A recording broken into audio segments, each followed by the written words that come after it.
우리 질문과 문답 우리 한 번 더 읽도록 하겠습니다. 질문 읽습니다. 오직 그리스도를 통해 은혜로만 구속받았는데도 여전히 하나님의 말씀에 순종하며 선을 행해야 합니까? 정답 읽습니다. 시작. 그렇습니다. 우리를 자신의 피로 구속하신 그리스도께서 또한 우리를 자신의 영으로 새롭게 하시기 때문입니다. 그렇게 해서 우리의 삶으로 하나님께 감사와 사랑을 보이고 그 열매로 우리의 믿음을 확신하며 우리의 경건한 행실로 다른 이들을 그리스도께 인도하기 위해서입니다. 라고 정답을 말하고 있습니다. 여러분, 우리가 계속해서 무엇을 살펴보고 있습니까? 구원의 여정에 관하여. 더 쉽게 말하면 우리가 예수 그리스도의 은혜로 말미암아 구원을 받았다는 것은 무엇을 의미하는 것이고 그 구원의 길을 우리는 어떻게 걸어가야 하는가에 대해서 우리가 지금 34주째 이 교리에 대한 말씀을 나누고 있습니다. 여러분, 이 교리 설교가 우리의 느낌에 매주 무언가 똑같은 이야기가 반복되는 것처럼 들릴 수도 있겠지만 여러분 생각해 보면 우리가 반복적으로 무언가를 늘 들어도 어떻습니까? 늘 까먹고, 그죠? 복음에 대해서 이야기해봐라. 그러면 알기는 알고 있는데, 믿기는 믿고 있는데, 어떠한 말로써, 언어로서 설명하기는 참 쉽지 않은 그런 경험을 때로는 하게 되죠. 그래서 여러분, 우리에게는 무엇이 중요한 것입니까? 반복이 중요한 것입니다. 꾸준함이 중요한 것이죠. 이제 한 14주 정도 이 교리 설교가 남았는데요. 여러분 끝까지 잘 들으시고 여러분의 구원의 여정의 그 길을 단단히 다지실 수 있는 귀한 시간이 되기를 이 시간 간절히 소망합니다.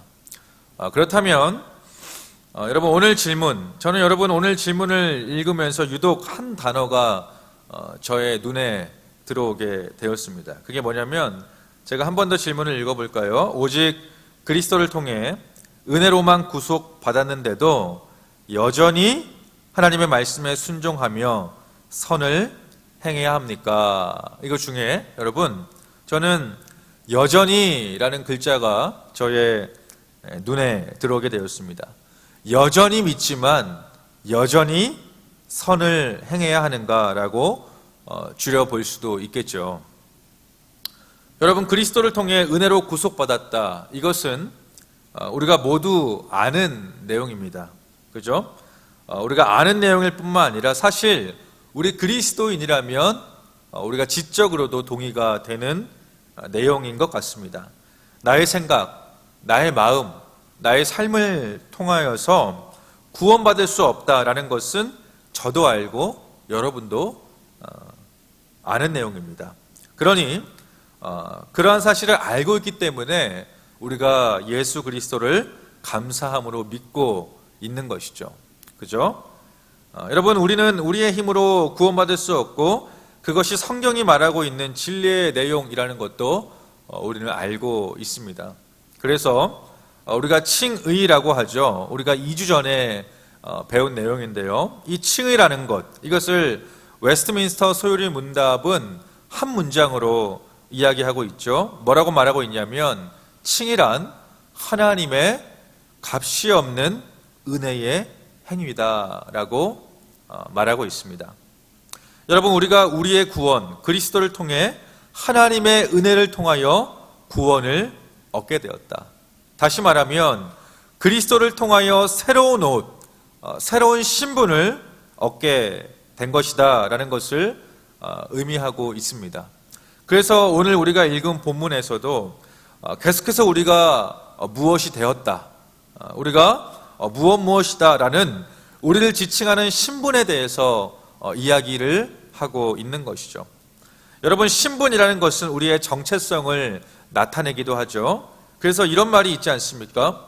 목사라면 목사답게, 성도라면 성도답게, 경찰이라면 경찰답게, 학생이라면 학생답게, 그리스도인이라면 그리스도인답게 무엇을 해야 한다? 살아야 한다. 그죠? 목사라면 목사답게 살아야 한다. 여러분, 하나님의 은혜 가운데 우리는 우리의 정체성, 우리의 신분이 변했다는 것입니다. 그래서 사도 바울도 로마서 3장 24절에서 이렇게 말하고 있는 거예요. 그리스도 예수 안에 있는 성령으로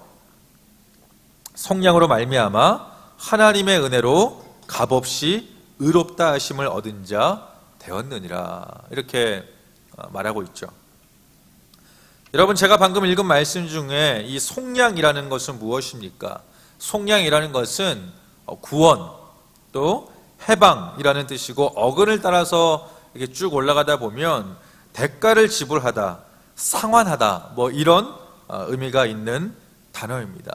그러니까 여러분, 하나님의 은혜로, 예수님의 십자가 은혜로 해방되었다라는 것, 여러분 무엇에서 해방된 것입니까? 죄인에서 의로운 자로 신분이 변하였다라는 것입니다. 그렇죠?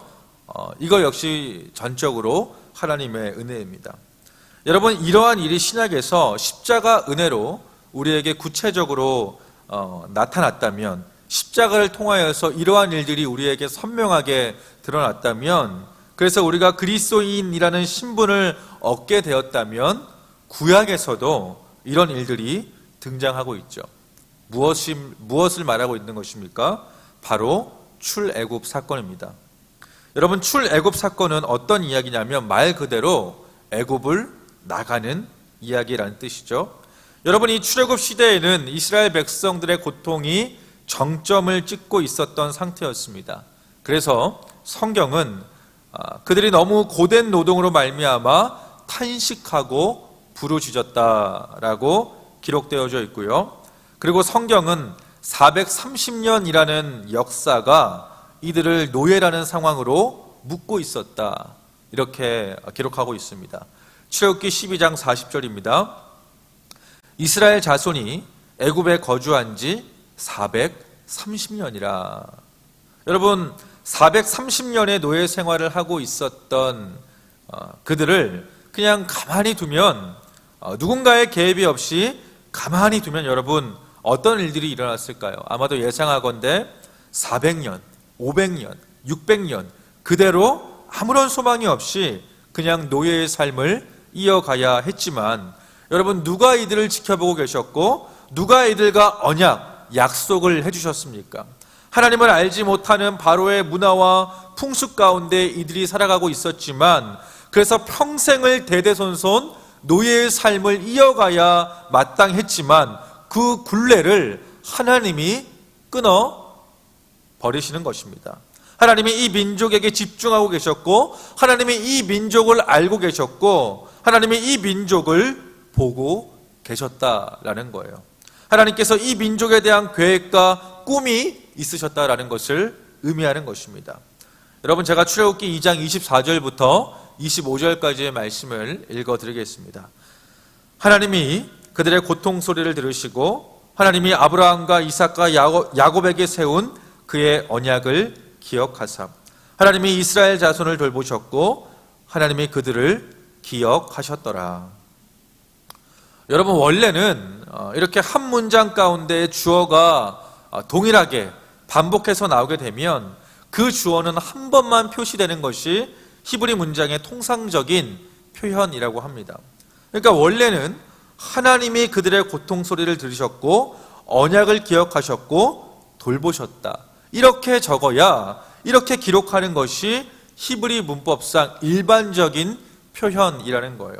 그런데 여러분, 성경의 저자는 네 문장 모두에 하나님이라는 주어를 분명하게 기록해 놓았다라는 것입니다.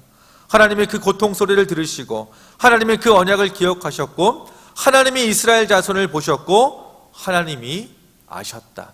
기억하셨다라는, 여러분, 지각하면 아셨다라는 의미를 가지고 있어요. 여러분, 이것은 무엇을 의미하는 것입니까? 하나님이 이 민족을 위해서 이제는 제대로 움직이실 것이다, 본격적으로 일하실 것이다, 적극적으로 내가 이 민족에 개입하실 것이다 라는 것을 의미하고 있다는 것입니다. 여러분, 하나님께서 이스라엘 민족을 위해 제대로 일해 주셨듯이 하나님의 아들 예수 그리스도께서 저와 여러분을 위해 십자가를 통하여서 제대로 일을 해 주셨습니다. 우리가 구원의 여정 가운데 그 길을 제대로 확신 있게 걸어갈 수 있도록 십자가의 은혜를 우리에게 허락해 주셨습니다. 여러분, 그 십자가의 은혜는 절대로 취소되거나 변경되는 일이 없이 우리를 죄의 굴레에서 끊어버려 주셨고 앞으로도 그렇게 해 주실 것입니다. 여러분, 아멘이시죠? 자, 여러분, 결국에 이 출애굽기 2장 23절부터 25절까지의 내용 이후에 결국에는 여러분, 이 이스라엘 백성들은 마침내 출애굽을 하게 됩니다. 430년 노예 생활의 굴레를 끊어버리고 기적과 같은 일들을 통하여 또 한 사람 모세를 통하여 남자만 60만이나 되는 대군을 이끌고 출애굽할 수 있도록 하나님께서 이 민족에게 은혜를 베풀어 주신 거예요. 자, 그렇다면 여러분, 우리 하나님은 무엇 때문에 그러한 일들을 하셨는가? 하나님께서 이 민족을 통하여 하시고자 하는 일은 과연 무엇이었는가? 하나님은 이 민족에게 왜 구원의 은혜를 베풀어 주셔서 출애굽을 기어코 하게 하셨는가? 그것을 우리가 알아야 하겠죠. 여러분, 어떠한 아이가 태어난 것도 중요하지만 그것만큼 중요한 것이 무엇입니까? 그 태어난 아이를 어떻게 양육하는가가 더 중요한 것이 되겠죠. 그죠? 태어나게만 해놓고 아무런 돌봄과 가르침이 없다면 그 아이의 미래는 여러분 어떻게 되겠습니까? 여러분, 제 아들이 태어난 것도 중요하죠. 중요한 것이지만 그 태어난 것만큼 중요한 것이 이제는 이 아들이 하나님의 말씀으로 잘 양육되어져서 하나님의 말씀을 바탕으로 잘 살아가게 하는 것도 정말로 중요하다라는 것입니다. 여러분, 430년 동안 노예 생활을 했던 이 이스라엘 민족이 이제 다시금 새롭게 태어났습니다. 그들의 신분이 변화했습니다. 그러나 우리가 그 민족을 생각하노라면 여러분, 말이 400년이죠. 생각해보면 아마도 예상하건대 출애굽 이후에는 그들의 어떤 사상 그리고 그들의 마음과 정체성은 아직까지도 이 하나님이라는 분의 정의와 그분이 과연 어떤 분이시고 우리에게 무엇을 원하시는가, 이러한 개념들이 아직 정리가 안 되어 있었을 것입니다. 여전히 노예처럼 의식하고 여전히 피해의식에 사로잡혀 있었고 여전히 그들의 삶에는 늘 불안과 염려가 가득했을 것입니다. 그래서 여러분, 그 땅에서 나오자마자 무엇이 시작되냐면, 어떠한 삶의 모습들이 그들 가운데 보이게 되냐면 하나님에 대한 감사, 하나님에 대한 신뢰, 하나님에 대한 믿음이 아니라 하나님에 대한 불평불만이 시작되는 거예요. 출애굽기 15장 24절 뭐라고 기록되어져 있으니까, 백성이 모세에게 무엇을 한다라고 말하고 있죠? 원망하여 이르되, 이렇게 나와 있어요. 또 여러분, 16장이죠. 거기에도 2절에 이렇게 기록되어져 있습니다. 이스라엘 자손 온 회중이 그 광야에서 모세와 아론을 원망하였다, 이렇게 나와 있습니다. 여러분, 구원은 받았어요. 구원이라는 게 무엇입니까? 출애굽은 하였죠. 그들의 신분이 변화했습니다. 출애굽은 하였지만 여전히 그들을 움직이고 지배하는 그 정체성, 그들의 DNA는 무엇입니까? 노예였다라는 거예요. 그죠? 하나님의 사람으로 새롭게 변화되었고 존재의 변화가 되었지만 그 이후에 어떤 삶의 방향성과 무언가 그들을 인도해 줄 가이드가 필요했습니다. 여러분, 우리도 마찬가지입니다. 여전히 예수 그리스도의 은혜로 우리가 구속함, 구원을 얻은 하나님의 백성이 되었지만 여전히 우리의 죄성이 우리를 지배하고 유혹하고 있다는 거예요.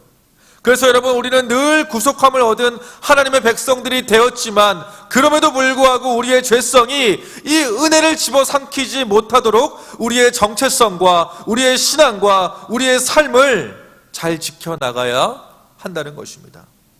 그래서 바울도 빌립보서 2장 16절에서 이런 말을 하게 되는 것입니다. 세번역 성경으로 읽어드리겠습니다. 생명의 말씀을 굳게 잡으십시오. 혹은 우리말 성경은 이렇게 기록되어져 있어요. 생명의 말씀을 꼭 붙드십시오 라고 말하고 있다라는 거예요. 여러분, 하나님께서 이스라엘 백성들, 그들을 향해 원하셨던 모습은 그들이 단지 노예라는 그 고단함만을 벗어버리는 수준으로 그들을 구원하신 것이 아닙니다. 그런 수준으로 그들을 구원시키고자 하는 목적이 하나님에게 있었던 것이 아니었어요. 그렇다면 무엇이 목적입니까? 이제는 더 이상 그들이 바로를 섬기는 노예의 신분으로 살아가는 자들이 아니라 하나님을 제대로 알고 하나님을 제대로 섬기는 하나님의 백성으로 살아가는 삶의 모습. 무엇이라고요? 하나님의 백성으로 살아가는 삶의 모습. 그래서 그 모습을 통해 하나님의 나라를 확장하고 하나님의 뜻을 세상에 전하며 하나님의 비전을 품은 하나님의 사람으로서 영향력이 있는 사람으로 살아가게 하시기 위해서 그들을 출애굽하게 하신 것입니다. 그래서 여러분, 이스라엘 백성들에게 출애굽 그 이후, 이것을 다시 말하면 여러분, 구원 그 이후에 무엇을 주시냐 하면은 여러분, 그제서야 비로소 뭘 주세요 여러분? 십계명, 두 돌판, 하나님의 율법, 하나님의 말씀을 그들에게 주시는 것입니다. 이유는 무엇입니까? 그들의 정체성, 그들의 신앙, 그들의 일상의 삶을 위해서, 더 나아가 그들을 통하여 하나님의 나라가 확장되게 하기 위해서 하나님의 말씀, 두 돌판을 그들에게 주신 것입니다. 여러분, 여기에서 우리가 한 가지를 잘 생각하셔야 합니다. 여러분, 이 율법을, 이 하나님의 말씀을 하나님으로부터 받고 그 율법을 잘 지켜서 출애굽하게 된 것이 아니죠. 그죠? 구원을 먼저 시켜놓은 이후에 하나님의 말씀을 주십니다. 그래서 그 말씀대로 살아가라. 그 말씀이 너희들의 삶의 길이요 너희들의 정체성이 되어야 한다고 말씀, 율법을 주시는 거예요. 쉽게 말하면 여러분, 율법이라는 것은 구원의 조건이 아니라 구원의 결과가 된다는 것입니다. 여러분, 예수 그리스도께서 우리에게 십자가 은혜를 주셔서 우리가 구원받은 것의 결과는 무엇일까요? 너희가 십자가 은혜를 받았느냐? 십자가 은혜를 믿느냐? 그렇다면 너희들의 존재, 너희들의 신분이 변화되었다면 이제는 그 변화된 존재로서 어떻게 삶을 이어갈 것이냐, 어떻게 살아갈 것이냐, 그것이 매우 중요하다는 것입니다. 그 삶의 결과가 있어야지만 그 구원을 받았다는 보증이 된다는 거예요. 그래서 여러분, 성경은 우리의 삶의 모습에 대해서 굉장히 많은 이야기들을 하고 있다는 것입니다. 여러분, 데살로니가 전서를 보시면요, 사도 바울이 데살로니가 성도들에게 뭐라고 말을 하냐면, 내가 너희들을 보니까 한 가지가 분명한 것이 있다라고 말을 해요. 한 가지가 분명하다. 그것이 뭐냐면 너희들은 분명히 하나님의 선택을 받은 사람들이 명확하다, 분명하다라고 사도 바울은 데살로니가 성도들에게 말을 하고 있습니다. 여러분, 사도 바울이 그들의 무엇을 보고 그들이 하나님의 선택을 받은 사람들이 확실하구나, 하나님의 사람들이 맞구나 라는 것을 이야기하고 있냐면, 데살로니가 전서 1장 3절의 말씀을 제가 우리말 성경으로 읽어드릴게요. 이렇게 기록되어져 있습니다. 여러분의 믿음의 행위와 사랑의 수고와 우리 주 예수 그리스도에 대한 소망의 인내를 우리 하나님 아버지 앞에서 기억하기 때문입니다 라고 말하고 있어요. 여러분, 무엇을 봤다고 이야기합니까? 믿음의 무엇이요? 믿음의 행위, 그리고 사랑의 수고. 그죠? 여러분, 행위와 수고는 우리의 삶으로 드러나는 모습입니다. 그 모습을 보고 사도 바울은 너희가 하나님의 사람들이 맞다라고 말을 하고 있는 거예요. 여러분, 데살로니가 전서 1장 3절을 개역 개정으로 보시면 너희 믿음의 역사와 이렇게 나와요. 믿음의 역사. 그런데 이 역사라는 것을 헬라 원어로 보면 직역하면요, 이 역사라는 것은요, 행실을 의미합니다. 행실, 일, 행위라고 번역하고 있어요. 그래서 우리말 성경으로 보면 믿음의 행위다 이렇게 번역을 하고 있는 것입니다. 여러분, 야고보서 2장 14절에서도 이런 말씀을 하죠. 내 형제들아, 만일 사람이 믿음이 있노라 하고 행함이 없으면 무슨 유익이 있으리요? 그 믿음이 능히 자기를 구원하겠느냐? 세번역 성경으로 보면 이런 말입니다. 나의 형제 자매 여러분, 누가 믿음이 있다고 말하면서도 행함이 없으면 무슨 소용이 있겠습니까? 그런 믿음이 그를 구원이나 할 수 있겠습니까? 이렇게 번역하고 있습니다. 그래서 결론은 야고보서 2장 17절, 이와 같이 행함이 없는 믿음은 그 자체가 뭐라고요? 죽어 있는 것이다. 죽었다. 여러분, 행함이 없는 신앙생활, 행함이 없는 성도, 행함이 없는 믿음, 행함이 없는 목사, 성경은 죽은 것이다. 여러분, 죽은 믿음으로는 참된 구원을 받을 수 없다라는 것입니다. 그런 의미에서 여러분, 예수를 믿는다는 것, 예수를 믿는다는 것은 무엇을 의미하는 것입니까? 반드시 어떠한 증상이 우리의 삶에 나타나야 하는 것이구나. 어떤 증상입니까? 이전에는 없었던 거룩한 삶의 태도, 이전에는 없었던 나의 거룩한 삶의 모습들이 나타나는 것, 그 증상이 우리의 삶에서 드러나는 것, 그것이 바로 예수를 믿는 자들의 자연스러운 반응이라는 것입니다. 자, 여러분, 오늘 본문은 굉장히 우리에게 익숙하고도 유명한 말씀입니다. 베드로전서 2장 9절에서 10절의 말씀은 간단하게 말하면 이것이죠. 이제는 너희가 택함을 받은 사람들이 되었다. 너희는 이제는 왕같은 제사장이 되었다. 하나님 앞에 소유가 된 백성들이 되었다. 너희가 이제는 국률을 얻은 자가 되었다. 그것을 찬송하며 살아가는 존재가 되었다. 기이한 덕을 선포하며, 여러분, 이것을 찬양하라 이 말입니다. 기이한 덕을 찬양하며 살아가는 존재가 되었다라고 말하고 있어요. 그리고 그 다음 구절에 바로 그렇다면, 너희들 그런 신분의 변화가 있었다면, 그런 영광의 옷을 입고 있다면, 그러면 이렇게 살아야 한다 라고 말하고 있는 본문이라는 거예요. 11절 보세요. 사랑하는 자들아, 거류민과 나그네 같은 너희를 권한다. 영혼을 거슬려 싸우는 육체의 정욕을 제어하라, 이렇게 나와 있어요. 여러분, 이 거슬러라는 것을 영어 성경으로 보면요, 전쟁이라고 표현되어져 있습니다. 전쟁과 같이 우리를, 여러분, 구원 받았음에도 불구하고, 이런 거룩한 옷을 입고 있음에도 불구하고 전쟁과 같은 그 강력한 힘으로 우리의 영혼을 거스를 수 있는 육체의 정욕이 우리에게 있다라는 것입니다. 그러나 그럼에도 불구하고 너희를 덮치려고 하는 그 육체의 정욕을 제어하라. 여러분, 이 제어하라는 것은 멀리하라 이런 뜻입니다. 멀리하라, 끊어라. 그래서 예수를 믿지 않는 자들이 너희들의 삶의 모습을 보고 하나님을 믿을 수 있는 축복의 통로로서 너희들이 살아가야 한다. 그게 구원받은 자의 마땅한 삶의 모습이다 라고 오늘 성경의 저자는 말을 하고 있는 것입니다. 에베소서 5장 8절에도 비슷한 말씀이 있습니다. 제가 읽어드릴게요.